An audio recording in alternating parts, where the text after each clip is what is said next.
116వ కీర్తన 12, 13 అందరం కలిసి చదువుదాం. యెహోవా నాకు చేసిన ఉపకారములన్నిటికీ నేను ఆయనకేమి చెల్లించుదునో, రక్షణ పాత్రను చేతపుచ్చుకొని యెహోవా నామమున ప్రార్థన చేసేదను. నేనేమి చెల్లింతును అని ప్రశ్నిస్తూ ఉంటున్నాడు. అక్కడ దావీదు జీవితంలో ప్రార్థనకు ఉన్నటువంటి విలువ ఇంకా దేనికి కూడా లేదు. ప్రార్థనలో దేవుని ముఖాన్ని చూడడము మరి దావీదుకు ఒక గొప్ప భాగ్యముగా ఆయన ఎంచుకున్నాడు. ఈ లోకంలో ఏది మరుగైనా దావీదు భరించగలడు, కానీ నిత్యము తాను చూస్తున్నటువంటి దేవుని ముఖము మరుగైతే మాత్రము సహించలేకపోయేవాడు. కాబట్టి ఈ 116వ కీర్తనలోని కొన్ని విషయాలను మనం గమనించుదాము. మరి ఇది ఒక కృతజ్ఞత కీర్తన. కృతజ్ఞతతో మరి చేసినటువంటి ఒక ప్రార్థన, ఒక ఆరాధన అని మనం చెప్పచ్చు. సౌలు రాజు ఈట నుండి మరి తప్పించుకున్నప్పుడో, లేకపోతే ఆ శత్రువుల కుతంత్రాల నుంచి విడిపించబడినప్పుడో, సాతాను మరి ఆ బంధకాలు తెంపివేయబడినప్పుడో, మరణ ఛాయ నుండి బయటికి తప్పించబడినప్పుడో, పాపదాస్యం నుంచి విడిపించబడినప్పుడో, మరి లేక తన ప్రార్థనకు ప్రతిఫలం దొరికినప్పుడు ఎప్పుడో మరి కీర్తన రాసి ఉండాలి ఆయన. ఎందుకంటే ఇక్కడ మనకేమీ ఇవ్వలేదు. అయితే కృతజ్ఞతలు చెల్లిస్తూ మాత్రము ఈ కీర్తన రాస్తూ ఉంటున్నాడు. కాబట్టి యెహోవా నాకు చేసిన ఉపకారములకు నేను ఆయనకేమి చెల్లించుదును అనే ప్రశ్న దావీదు వేసుకుంటున్నాడు. ఆ ప్రశ్నను ప్రశ్నగానే మిగిలించకుండా మరి దేవుడు చేసిన మేళ్లకు ప్రతిగా దావీదు ఏమి చేస్తానని చెప్తున్నాడో అది ఇక్కడ ఆయన చెప్తా ఉంటున్నాడు. దాన్ని మనం ఆలోచన చేద్దాం. కాబట్టి ప్రశ్నించాడు, ఆ ప్రశ్నకు జవాబు ఆయన ఏమిస్తున్నాడు, ఏం చేస్తాననేసి అంటున్నాడో మనం చూద్దాం. సో దీంట్లో చూసినట్లయితే మొదటిది ప్రేమించదను అని అంటున్నాడు. ప్రేమించదను అని అంటున్నాడు. సో 3 విషయాలు నేను జ్ఞాపకం చేస్తాను. మొదటిది ప్రేమించదను. 116వ కీర్తనలో మొదటి వచనం చూడండి. అక్కడ యెహోవా నా మొరను, నా విన్నపములను ఆలకించి ఉన్నాడు, కాగా నేను ఆయనను ప్రేమించుచున్నాను. నేను ప్రేమిస్తాను, నా జీవితకాలం అంతా కూడా ఇలాగే నేను ప్రేమిస్తాను అన్నటువంటిది దావీదు యొక్క తీర్మానం, దావీదు యొక్క జవాబు. నేనేమి చెల్లించుదును అని ప్రశ్నించుకున్నాడు కదా. ఆయన చేసిన ఉపకారములకు నేనేమి చెల్లించుదును అని ప్రశ్నించుకొని ఆయన జవాబు ఏమిచ్చుకుంటున్నాడు అని అంటే, నేను ప్రేమిస్తాను అనేసి అంటున్నాడు. సో దేవుడు లోకములో అందరినీ ప్రేమిస్తూ ఉంటున్నాడు కదా. ఇది అందరికీ తెలిసినటువంటి సత్యం. కానీ దేవుణ్ణి ప్రేమించే వాళ్ళు చాలా కొద్ది మందే కనిపిస్తూ ఉంటారు. ఆ కొద్ది మందిలో దావీదు ఒకనిగా ఎంచుకున్నాడు. దావీదు కూడా ఒకనిగా ఎంచుకున్నాడు. తన హృదయం మీద చేయి ఉంచుకొని ధైర్యంగా చెప్పగలుగుతూ ఉంటున్నాడు, నేను దేవుణ్ణి ప్రేమిస్తున్నాను అని. సో దావీదుకు దేవుని కార్యాలన్నా, దేవుని మందిరం అన్నా చాలా ఇష్టం. మరి ఇంతగా ఆయనను ప్రేమించడానికి మరి దావీదు 5 కారణాలు తెలియజేస్తూ ఉంటున్నాడు అక్కడ. ఏంటిది అని అంటే, మొదటి వచనంలో చూస్తే 116వ కీర్తన మొదటి వచనంలో చూస్తే దేవుడు నా విన్నపములను ఆలకించాడు అన్నటువంటిది మొదటి కారణం. రెండవదిగా దేవుడు నా మొరకు చెవియొగ్గాడు అని అదే మొదటి వచనంలో చెబుతూ ఉంటున్నాడు. మూడవదిగా దేవుడు నన్ను రక్షించాడు అని చెబుతున్నాడు. నాలుగవదిగా దేవుడు నన్ను తప్పించాడు అని 8వ వచనంలో చెబుతూ ఉంటున్నాడు. 8వ వచనంలో మనం చూస్తాం, మరణము నుండి నా ప్రాణమును, కన్నీళ్లు విడవకుండా నా కన్నులను, జారిపడకుండా నా పాదములను నీవు తప్పించి ఉన్నావు అని అంటున్నాడు అక్కడ. 5వదిగా మరి 16వ వచనంలో మనం చూస్తే, నా కట్లు విప్పావు, దేవుడు నా కట్లు విప్పాడు అనేసి చెబుతూ ఉంటున్నాడు ఇక్కడ.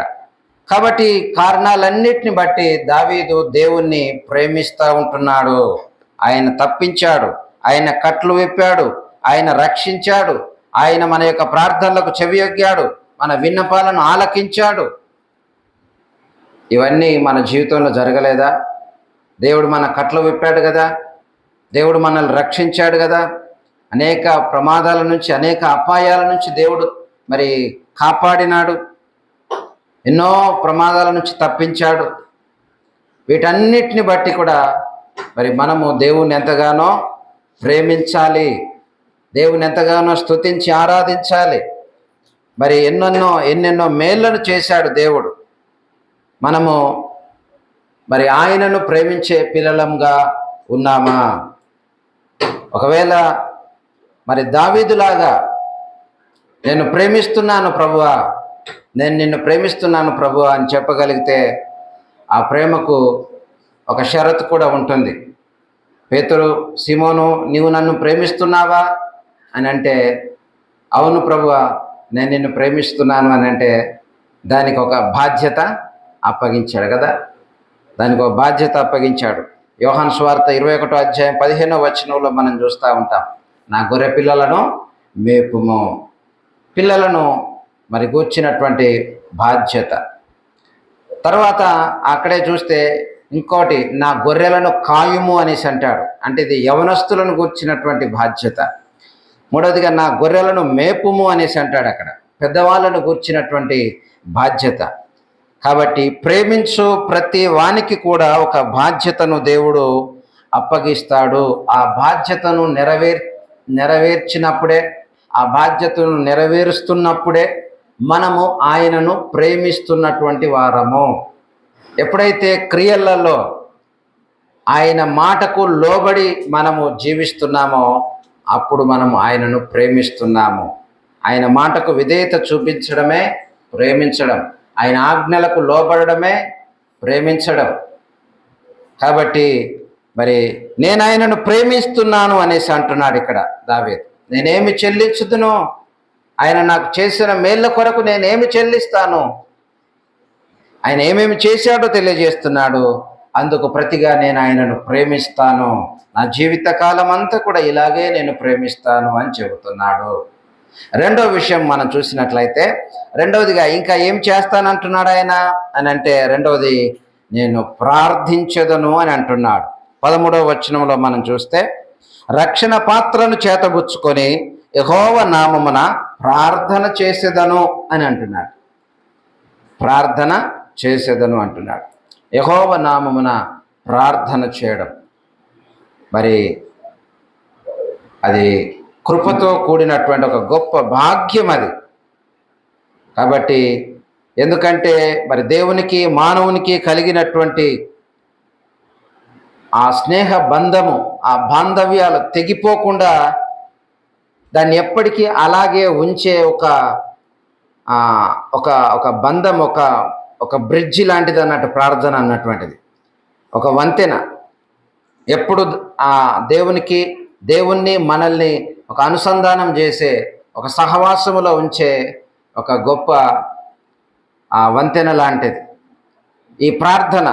కాబట్టి ఈ ప్రార్థన ఎప్పుడు ప్రారంభమైంది? ఆది కాండములో మనం చూస్తాం 4వ అధ్యాయం 26వ వచనంలో ఏనోషు కాలములో ఏనోషుతో మరి ప్రార్థన ఆరంభమైంది అని చూస్తూ ఉంటాం. కాబట్టి మరి ప్రార్థన మొదటి మానవుడు దేవుని కుమారుడైన ఆదాము కాలములో కానీ, అతని ముగ్గురు కుమారులైనటువంటి కయ్యను, హేబేలు, షేతు కాలంలో కానీ ఆరంభం కాలేదు. కానీ మరి షేతు కుమారుడైన ఏనోషు కాలంలో ప్రార్థన ఆరంభమైంది. అనగా ఆదాము జన్మించినటువంటి 235 సంవత్సరాల తర్వాత ప్రార్థన ప్రారంభమైంది అన్న విషయాన్ని మనం అక్కడ చూస్తూ ఉంటాం. ఆనాటి నుంచి ఈనాటి వరకు మానవుడు ప్రార్థిస్తూనే ఉంటున్నాడు, ప్రార్థన చేస్తూనే ఉంటున్నాడు. కాబట్టి దావీదు కూడా ఇక్కడ ప్రార్థన చేస్తున్నాడు. దావీదు జీవితంలో ప్రార్థనకు ఉన్నటువంటి విలువ ఇంకొక దానికి లేదు. అంటే ప్రార్థనకు ఎక్కువగా విలువ ఇచ్చేవాడు అన్నాడు. ప్రార్థనకే విలువ ఇచ్చేవాడు, దేవుని సన్నిధికే విలువనిచ్చేవాడు. కాబట్టి ప్రార్థనలో దేవుని ముఖాన్ని చూడడము దావీదుకు లభించే ఒక గొప్ప భాగ్యముగా ఎంచుకునేవాడు. సో 84వ కీర్తనలో అక్కడ మనం చూస్తూ ఉంటాం దేవుని సన్నిధి గురించి, దేవుని మందిరాన్ని గురించి ఎంత తహతహలాడుతున్నాడో, ఎంతగా ఆరాటపడుతూ ఉంటున్నాడో. నా ప్రాణం ఎంతో ఆశపడుచున్నది, ఎంతో సొమ్మసిల్లుచున్నది. సో దేవుని సన్నిధిలో గడపడానికి మరి ఎంత ఆరాటమో ఇక్కడ చూస్తూ ఉంటున్నాం.